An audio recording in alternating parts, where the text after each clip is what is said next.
I'm now one of the career coaches on the Prosper Project, which is a UKRI funded project to unlock postdoc potential. So this is like my all-time favorite niche postdoc. There's so much going on at that time, and that, as you said, it's often that conveyor belt decision point. And if you don't make it as an academic, there's that element of, am I a failed academic if I step off this pipeline as well? So there's a lot going on, and I'm really enjoying working with those postdocs as well. Science. Technology. Medicine. Health. These four things make the world go round. Without them, we couldn't exist. This is the Monday Science Podcast, a weekly show bringing you the latest research and news in science, technology, medicine, and health, answering your questions or finding experts in the field to answer them. Your host is a pharmacist, an award-winning scientist. She leads her own research group and is the founder of King's College London Fight the Fakes, a tad bit on the qualified side.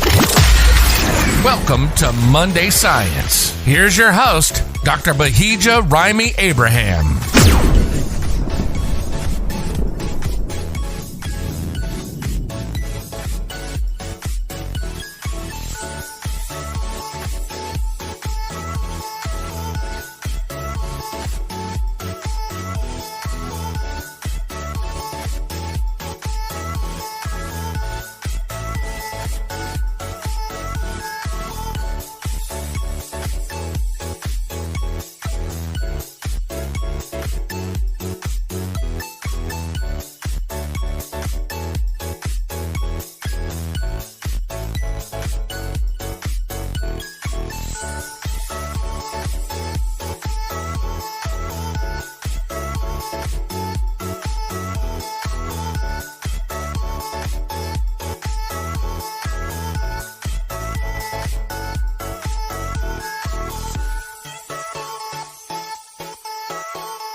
On today's Monday Science episode, we have Dr. Hannah Roberts. Hannah, how are you? I'm good, thank you. Very excited. I'm equally excited as well. Before we get to find out a little bit more about yourself, do you have a favorite song at the moment? And if so, please tell us what it is. Do you know, I have a 3-year-old daughter, and she sings on the back of the bike. And every single morning I get 2 renditions. I get Let It Go, Let It Go, at the top of her voice cycling down the road.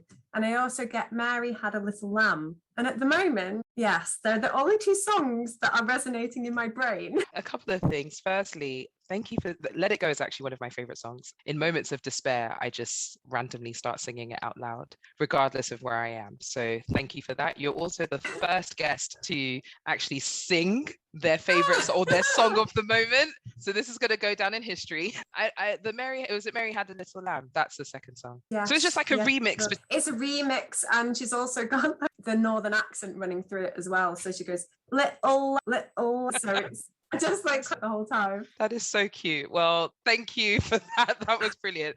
And then the second question, I'm intrigued as what options you'll give us here. The second question is, do you have any book or film recommendations for our listeners? I do. So I've been reading what's called the Boudica series at the moment, and it's a series of 3 books. And it's really hard to describe actually, but it's a lot about intuition and dreaming, and a story about how tribes might have worked together in the past. And it's really hard to describe, but I'm really enjoying the 3-book series. I'm on the second book at the moment. So I read the first one when we're away in the Isle of Mull, because we're allowed to travel now. So we went to the whole sunny Isle of Scotland. One of the reasons you're here is because of your amazing career background and history, starting off in chemistry. Let's start off with, if you could just tell us a little bit about you. So yes, I have a degree, master's, PhD and postdoc in chemistry. I spent 8 years managing large multi-million-pound projects between academia and industry,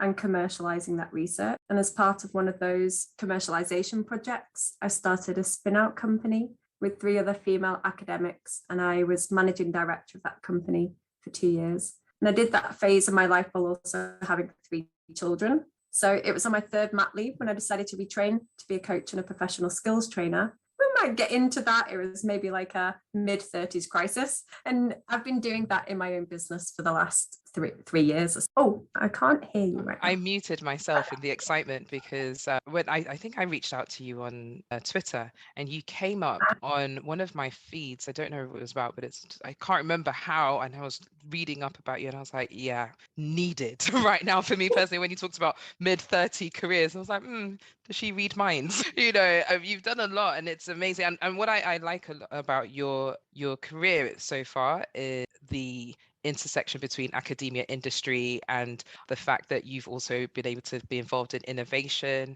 How was that? Like, how did you go from sort of that, your research, and being able to spin out the company, and what were the initial challenges, if any, and joys that you faced with that? Not a longer story, but it needs some context, I think.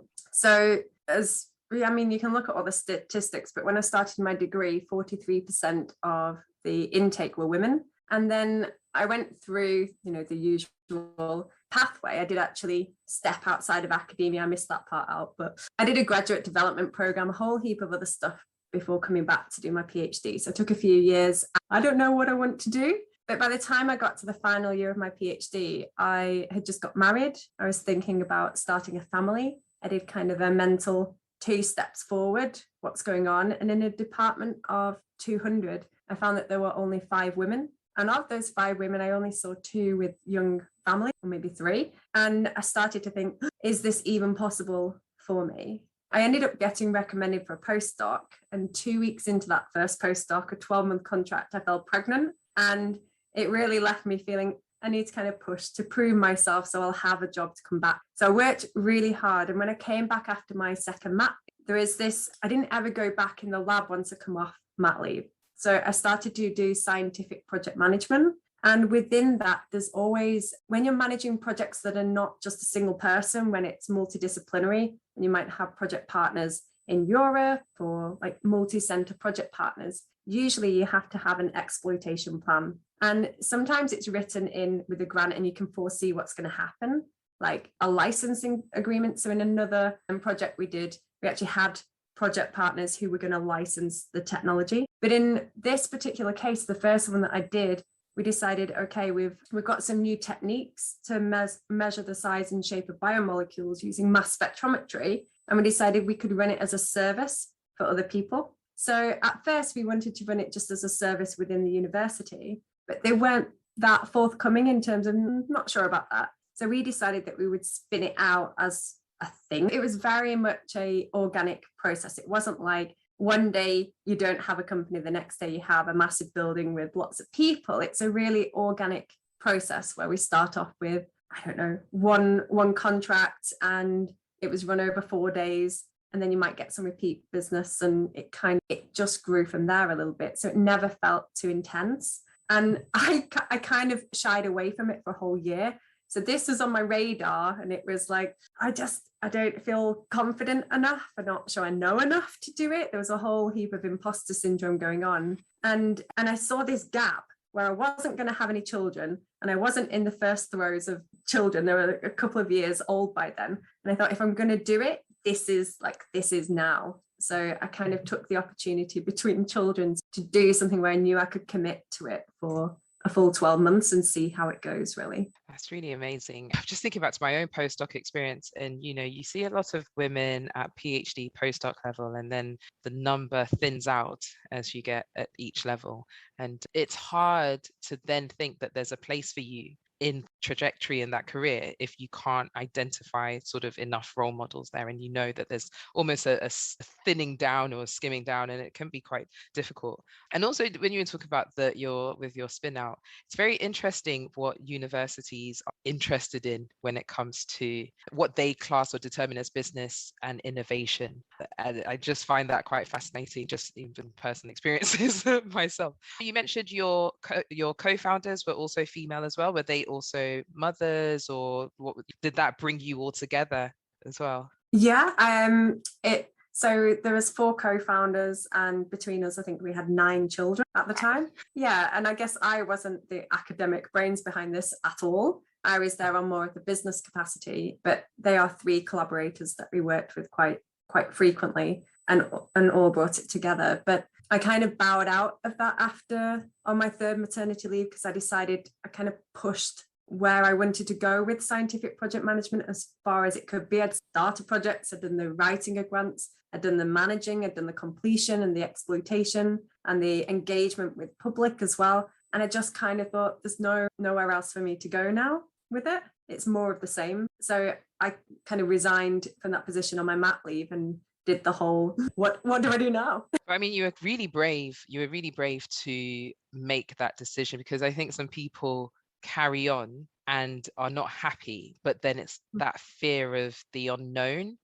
What happens when you then say, I don't want to do this anymore? Well, because I feel the biggest challenge, and correct me if I'm wrong, but I feel like the biggest challenge is if you're not happy in a situation, and it's not necessarily that, let's say you're not happy with the job, but you just know that something isn't quite right for you in that moment. And the decision is, do you embrace whoever you're now becoming, these new skills, the next steps, whatever that could be? Do you just stay put? And I think this is where a lot of people in academia just stay put, because there's this narrative of we can't do anything else. And, then there's the other thing of, if one is to go, what are they going to do? And I'm wondering, is that what led you to career coaching? Because I find that very fascinating. I really want to spend a lot of time talking about it. In that moment when you resigned, what were your thoughts? And then how did that lead you to becoming a career coach? Well, I'm very much an anticipatory person, so I didn't resign without already having a plan. But you're right, situations like that never stay the same. So in that scientific project management time, at first it's really exciting because it's something new. But then over time, it started to feel like it's not quite right. I feel quite stuck, and I was stuck for quite some time because I was having all of these many children. So it all felt like, in terms of stability, I had to stay to do that. But all the time, the situation's getting worse and worse and worse in terms of how you feel about it. So that's the first part. The second part, in terms of how did I make a decision like that? When we started the spin out, we got a lot of support from the BioHub, and I started having some coaching there. I mean, it was supposed to be business coaching, and there was elements of that, but there was also personal struggles and challenges within that. And I found that coaching was so impactful for myself. It really made a huge difference to my confidence, to my thought processes, how I interacted with other people and how I felt about those interactions. I knew it was really impactful. And I did that for around 18 months, and I was still paying for coaching myself during my mat leave as well. I found it really helpful. And there was that. So there's that element of, coaching's really helpful. I want to do something else. I'm really passionate about women in STEM and the sort of leaky leaky pipeline, the challenges that I'd faced along the way, particularly when it came to motherhood in science. And all of the dots kind of started to fit together, especially as, and I've run my own business, so I know how to do that. So looking forward, it feels like you're just taking the next mini, and then looking back, you're like, of course I'm a career coach because of this, and it makes sense. But looking forward, it was like a kind of everything's coming together all at the same time. And I was on mat leave, so I had time and space to think, because I'd actually managed to hand over work for the first time ever. So it kind of all coalesced at once. And then I had a friend who had just taken a coaching qualification, and she was talking about Superwoman, and I was like, oh, she's talking about me. And then I checked out where she'd done her coaching qualification. I thought, I need to do this, one, for myself to understand myself more deeply, but two, how can I then use it to help other people who are experiencing this as I am. I had my first coaching experience last year. I'm going to ask you to explain coaching, but from my experience, I went into it very open-minded. I'd actually wanted to have coaching when I started as a lecturer, but it wasn't available to me unless I paid. And I had to do it through at the time I thought, I'd have to do it through the university. It was quite expensive. So I thought, okay, I'll look into this later on. And I think because of COVID last year, we were given just a couple of sessions, and it was very interesting because not entering the experience without any perception, like see what happens. I really feel the coach in one, actually I think he solved a lot of things that I didn't, a lot of hurdles in about half an hour. And then I was like, oh, this is meant to be an hour session. He was like, is there anything you want else? We can still talk.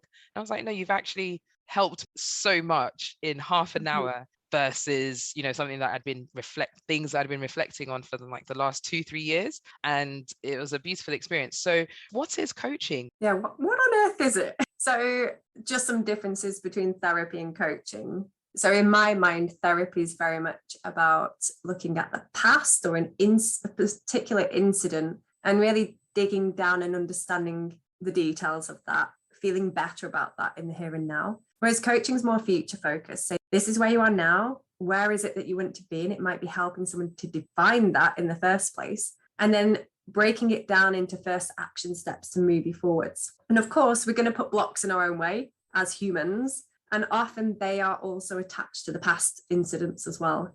So in coaching, we use tools and techniques to help people move beyond these blocks that we put in our way, so we don't ever get stuck for long periods of time. So coaching for me is about having conversations that lead to transformation, doing things differently. So it's about being in action as well. But as you said, it's a very reflective process. So sometimes, as a career coach, I will also have coaching because I think it's important to live and breathe what it is that you do. And I come out sometimes and I think, what just happened to me? My brain's just gone in a very short space of time. So it's a very technical sort of process as well. There's a lot that goes behind it. It's not just a conversation back and forth. There's a lot going on with coaching behind the scenes to sort of help unpick everything and ask the right questions that are going to unlock the whole topic. So I've done a lot of qualifications in coaching. It's really important to me. And I tend to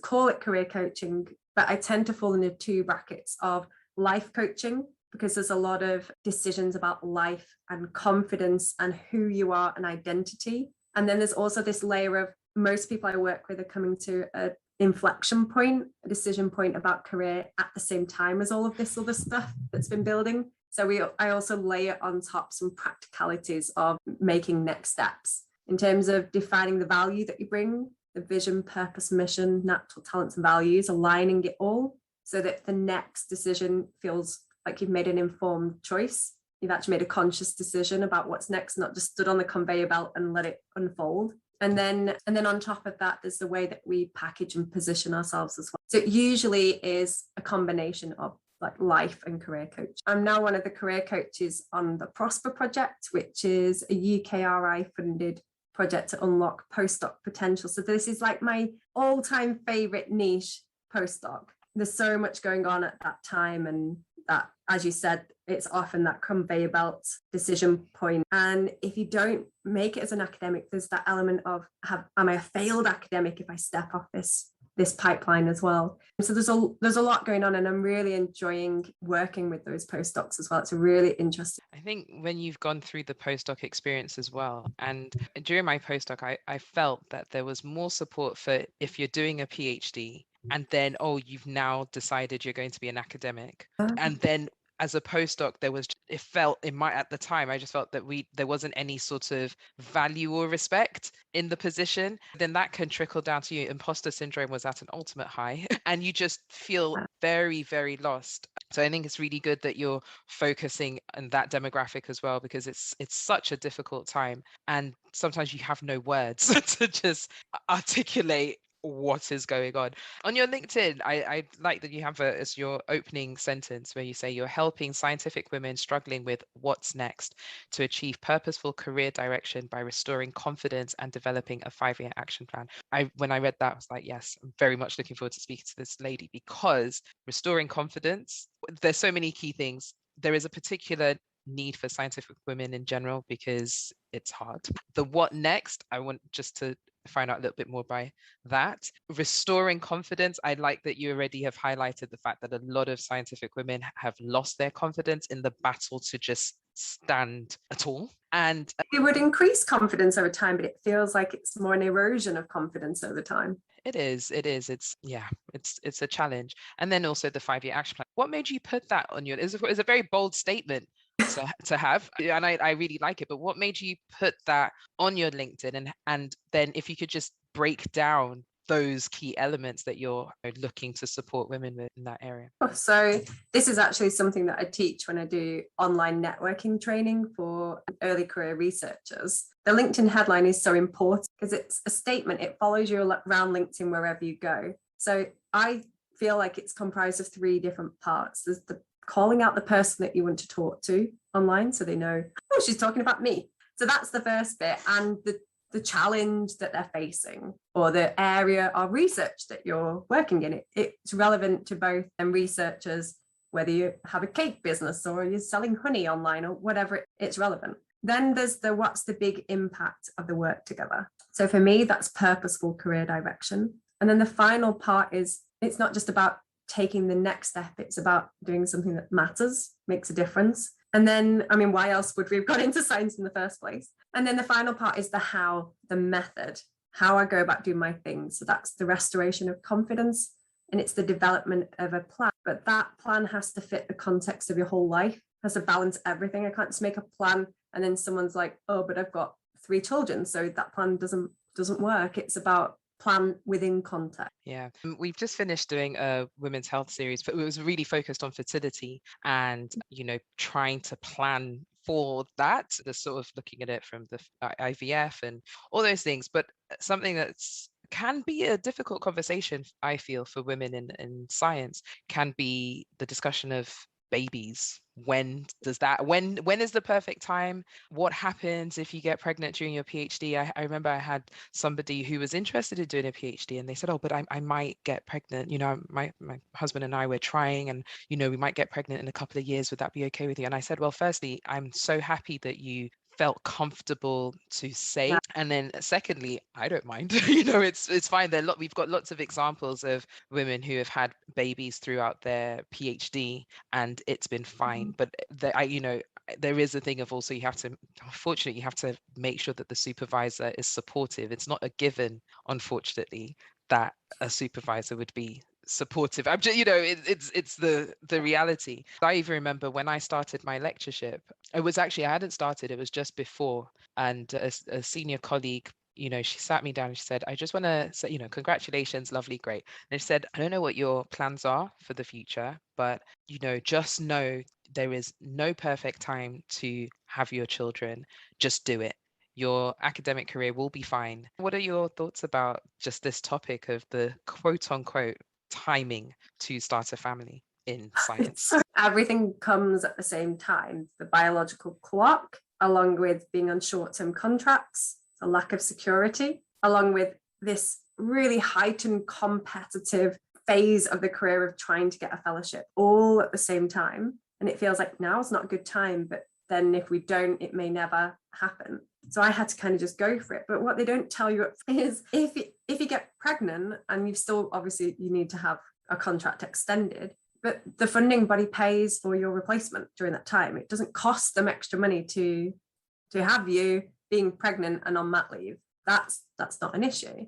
The other thing is we get these really conflicting bits of advice, which is what happened to me. And I'm not blaming people. They were telling me what they thought was best at that time. But some sort of people would say to me, oh, I came back to work 2 weeks after having a baby. I was on my fellowship. I just got a nanny, that kind of thing. And then someone else said to me, oh, I wrote my fellowship in the first 12 weeks of having a baby. So I'm going from, oh, I'm just about to have coffee and cake and babies and, like clapping and singing for a year. And that turned into, oh my goodness, I really have to do something with this mat leave. It has to be impactful. So I held on to all my projects. I had a really tough birth. I had a 1 liter hemorrhage, and 5 days later I'm back on email, and I was like, I need to email the project partners, get all the reports together, do the thing, because I had this feeling that I needed to be indispensable because there was a million other people waiting to take my. That's really, really tough. I remember attending it was during my PhD, Women in Science.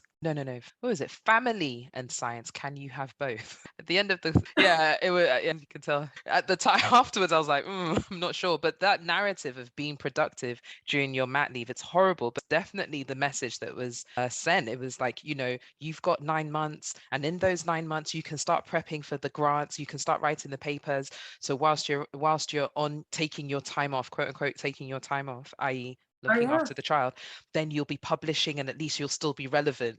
And it's like, so it's a very scary thought. Anyway, suffice to say, I sat there with a baby next to me, trying to start a fellowship and never even got really past the first page, closed that down. And that was pretty much, that's it. I didn't go back in the lab. That was the end of it. Wow. That's really powerful. And this is where coaching and just having somebody to guide you through that process, to even just a sounding board, I think is so important, because it can be so lonely in one's career journey regardless, but in particular in an environment where occasionally, let's say, maternity leave could be looked as time off. And I'm really trying to I am censoring myself. So anybody who knows me knows that I am censoring myself a little bit here, because it's really shocking, to be honest, how we are in, what year are we in now? 2021. There's so many aspects of science. And then if we want to be more specific, academia is trapped in, I don't know whether it's the 1920s, the 1800s, just so trapped in the past, and it's almost like certain narratives are just, that it's improving. There are things that are improving, but there's a lot of work that needs to be done. But I feel that institutes are more open to having those conversations now. And I think like the work you're doing with the UKRI, the fact that you're working with them on that level says a lot, and actually makes me feel a lot more hopeful about the future. I think that's really good work that you're doing. I think the hope is there. I just want it to go faster. You see, I didn't want to say again, we need it to speed up. Why do you think it doesn't move as fast? I think there's lots of different factors. So there's the systems and processes that are there right now that need to change, the flexibility of working. So it's very difficult unless you start a job full time and renegotiate it. They're not advertised as standard as flexible working.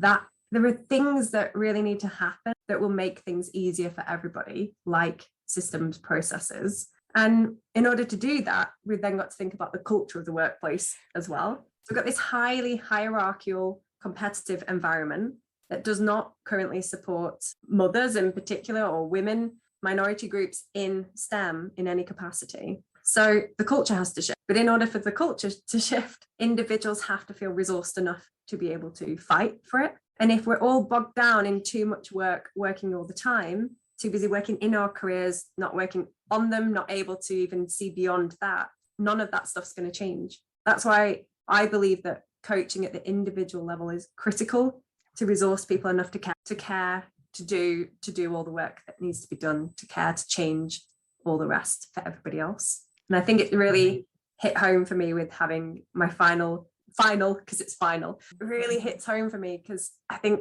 how is everything going to play out for her? I feel like I really need to make a change for her life and for her to have a better run of it and everybody else to come through. And then equally, I'm looking at my little men, my little boys, thinking, and how can they support that as well in that process? How can they be allies of all of this happening? As a coach, you also run workshops as well. And then there's a challenge that's coming up, the 5-day career planning challenge. Tell us about that. I have not run that for ages, actually. So the last time I did that was January 2019. So it's been a while because the pandemic took hold and then I just got super busy.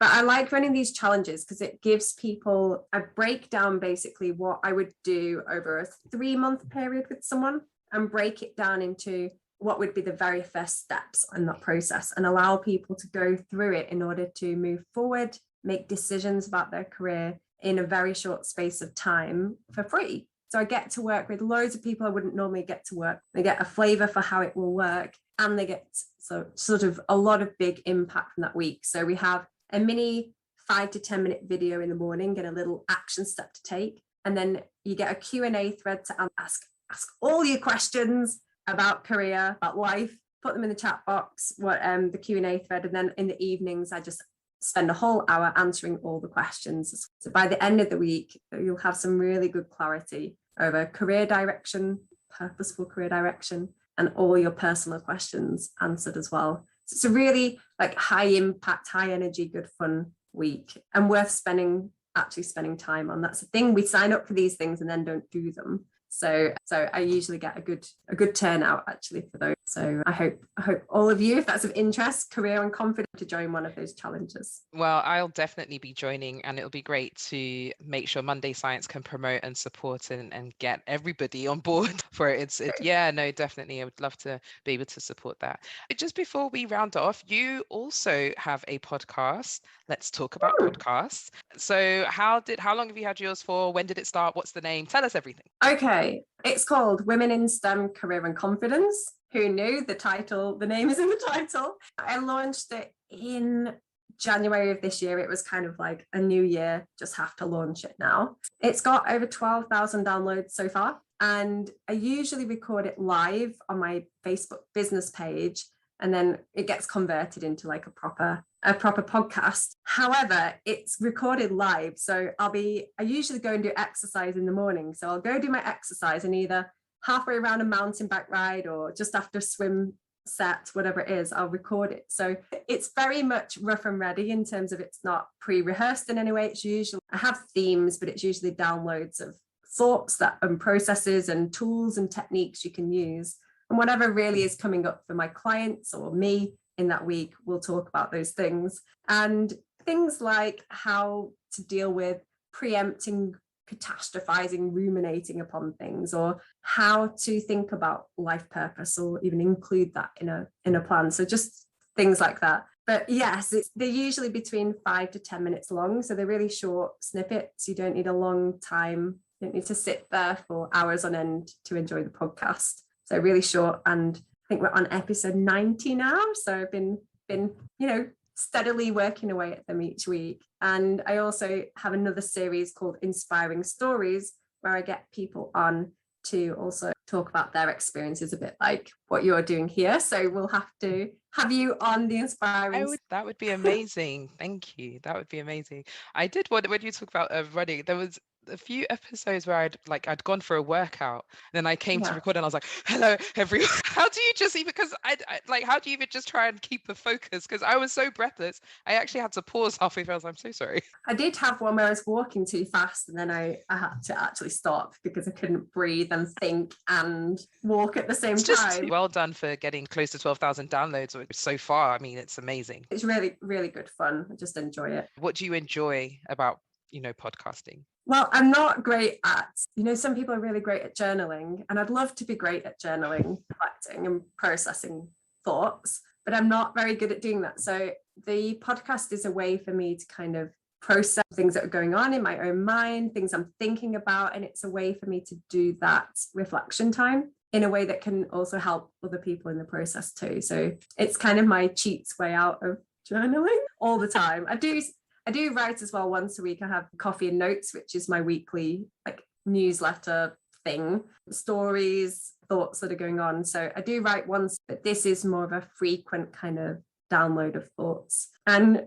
I'll be talking, and there was once when I had been mountain biking and I stopped. I was just in front of a field, and by the time I finished, there was like 20 sheep behind me, all going. I'm like the sheep whisperer. Wherever I go, that get attracted to me. I love it. I need to see the sheep one or listen, and then if you've got the video on your Facebook. Yeah. Last 2-3 interviews have been with people who have either started a podcast, or have podcasts, or started YouTube channels recently. It's interesting to see how people create their own platforms, and I feel that that's so empowering. And I know definitely for me as a woman, as a Black woman, creating my own platform and creating my own table has been one of the most empowering things I have done in the last couple of years, whatever. And I'm not saying everybody should go and start a podcast, but I definitely think that if we could learn anything from this last year, is that you can create your own platform as well. You don't always have to ask for a seat on the table, the special table. You can say, do you know what, I'll create my own table. Might be small initially, but I can invite others and things like that. I love, because people always talk about, being a thought leader, and it sounds so scary, but actually it's just about sharing your opinion on something. Exactly. And whether that's Twitter, whether it's Instagram, LinkedIn, or a podcast, it's a way of your developing your own thought leadership, but also you get visible, and lots of opportunities come as a result of that. They don't know about you, they don't know about you. So definitely. I'm going to challenge myself, inspired by just what you said. I'm going to challenge myself to try and do a live. I don't know. I like cats, but they run away from me. But I always I try and say hello to the cats, but I do like dogs a lot. And I usually talk to the dogs, not the owners. And then the owners are like, oh, hi, excuse me, we're in a conversation. But I'm going to challenge myself to try and do some form of live or something in an unstructured environment and just see what happens. Yeah, so watch out. That sounds a bit threatening. Watch out. But yeah, that's really inspiring, because I do, just off the back of some of the things you've said, one of the biggest challenges I think for any person is to feel the fear and do it anyway. Whatever it is that is making you nervous, making you feel, lack of confidence, anything like that. Sometimes you just have to feel the fear and do it anyway and take it from there. So. I love that book, Susan Jeffers. Susan Jeffers. It's a beautiful book. It's a really strong message. So I'll be looking forward to you taking up that challenge. Accountability, isn't that the other thing as well? Do you identify as a chemist? And yeah, if so, what does chemistry mean to you in your whole career? What has chemistry meant to you? Yes, I think once a scientist, always a scientist. So when people are talking, I'm always like, and what's the evidence for that? And whenever I'm doing coaching, I'm always like evidence-based. I'm thinking, what's the research behind this technique or this tool, and making sure that it's all evidence-based. But chemistry to me is really about, say you have copper and you have sulfuric acid and you make copper sulfate. You can have copper and you can have a different compound and make something completely different. I really love that about chemistry, and it's still the same for me now. I can have the same person and I can change my behavior and I can get a different result. It's exactly the same, whatever you apply it to. So I love chemistry for the fact that it is all about properties and changing things and the makeup of things. And it applies to so many different topic areas for me. So absolutely love chemistry, still in my heart. And I still feel like I'm practicing it now. And particularly the way that I analyze situations and break things down. I think it's a really strong element of my coaching. And I think that's come from being a scientist. Amazing. Thank you so much, Hannah, Dr. Hannah Roberts. And so if you just leave us with your key take-home messages from our discussion today. Key take-home message. This is really challenging. I need a moment for this. I think the really thing that struck for me was when we were talking about having a family and it being compatible with being a scientist. And I really want people to understand that it can be. It absolutely can be. And even though we have all these experiences and people telling us X, Y, Z, if we feel confident in ourselves, our choices, we set and maintain boundaries, we can absolutely do it. And it's not to be deterred. It's not that it's incompatible. It's just that we've been given a bad run of things, but we can sort that out. So thank you. Really appreciated all of your comments today as well. You've been listening to the Monday Science Podcast, a weekly show bringing you the latest research and news in science, technology, medicine, and health. We hope you've gotten some useful and thought-provoking info from the show, and we hope you had fun along the way. We know we did. We'll be back soon. But in the meantime, hook up with us on our website at www.mondaysciencepodcast.com. Shoot us an email at info@mondaysciencepodcast.com. Find us on Instagram, LinkedIn, and YouTube at Monday Science, and access episode summaries at mondayscience.medium.com. See you next week on the Monday Science Podcast.